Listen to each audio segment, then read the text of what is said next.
My given name is Jeanette Stewart, though most people are beginning to know me as the Worm Lady.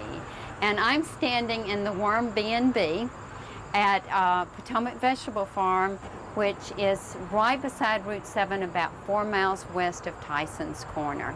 I live in a condominium apartment, a one-bedroom apartment.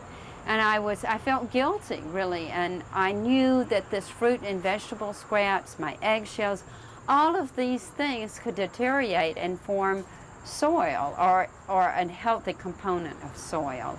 And so I contacted an organization called Eco Stewards Alliance, and I knew the founder, Peter Kelsey, had worm bins. And I said, Peter, I'm very interested in starting a worm bin for my home. You know, can you help me get started? And so he explained to me how to do it, and he brought me my first 1,000 red wiggler worms. And I started it. It was easy, it was fun, and so I wrote a story called My Roommates Are a Bunch of Worms. And now I go out into school systems and I teach about indoor composting and show a slideshow that's illustrated cartoon fashion on red wiggler worms and why we ought to have one in every house. Hugh Newcomb is the owner of the Potomac Vegetable Farm, and she is an organic farmer. And she actually is also on the board of directors for Eco Stewards Alliance, which is the organization that I work for. It's a nonprofit environmental organization. And she came to the organization and said, I think this would be a great idea to have a place for people to come that they could learn about indoor composting, could set up a worm bin right here at the Worm B&B, pick out 1,000 worms from the worms that we have here, buy the little handbook that we sell called From Garbage to Go, and do it right here. Worms can take raw fruit and vegetable matter and turn it into castings, fertilizers, faster than a compost heap outside, because they're actually eating the material. So it's a very fast composting system. There's no reason an apartment dweller or condominium dweller cannot have a composting system right there in their own kitchen. Yes, a lot of people are grossed out about it, and they think 1,000 worms in your house, it's going to be messy, it's going to be smelling, it's going to attract rodents like roaches. None of that is true, and I think probably I was just very concerned about the impact we were having on our environment.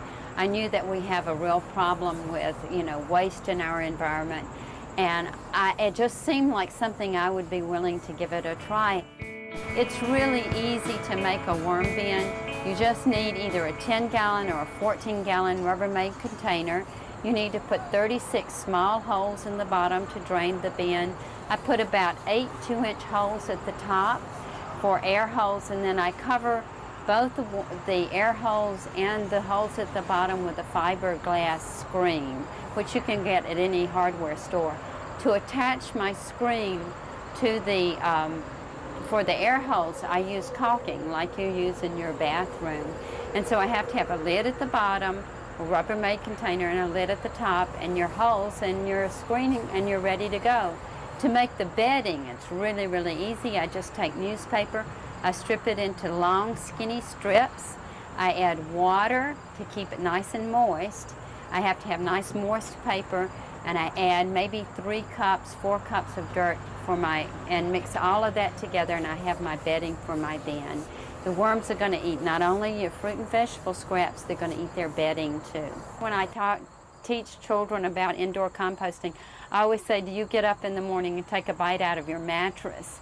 Well, a worm does that. He will consume all of the newspaper bedding and turn that into wonderful compost fertilizer, which is an excellent way to recycle your newspapers. Worms don't have ears or eyes or noses. They don't have legs or hands or feet. They have a mouth, and they put that mouth to very, very good use for us. They're a healthy part of our environment and a necessary thing to keep our soil healthy. Actually, worms can eat 60% of the garbage we put in our garbage bins in Fairfax County. They could go a long way in helping us get rid of our tremendous garbage disposal problem. This is not difficult. It's really not difficult. And it's a great learning experience if you have children, because it can teach them about a contained ecosystem and about the whole decomposing world. We just sort of figured out as we were working with composting systems that 1,000 worms in a 14-gallon bin is just about the right number to start off with. And within, say, 6 months, you're going to double that population. If you've kept your worms nicely fed, you're going to have double that amount, so you can start another worm bin from it. Well, I must admit, it did concern some people, but I always say, if you have too many worms, call me. I can always take them.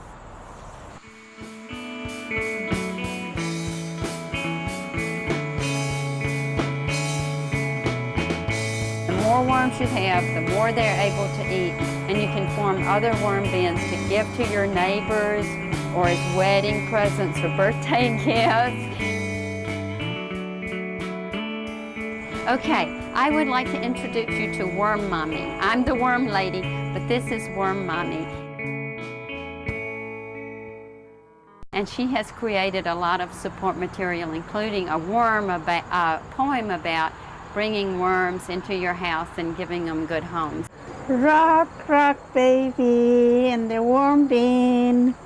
When you go sleep, someone with a good heart will take you home. Sleep, sleep, sleep.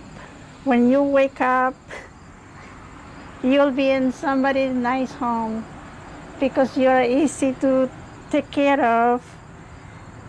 You don't need expensive shots, and you make expensive casts. Good, very good.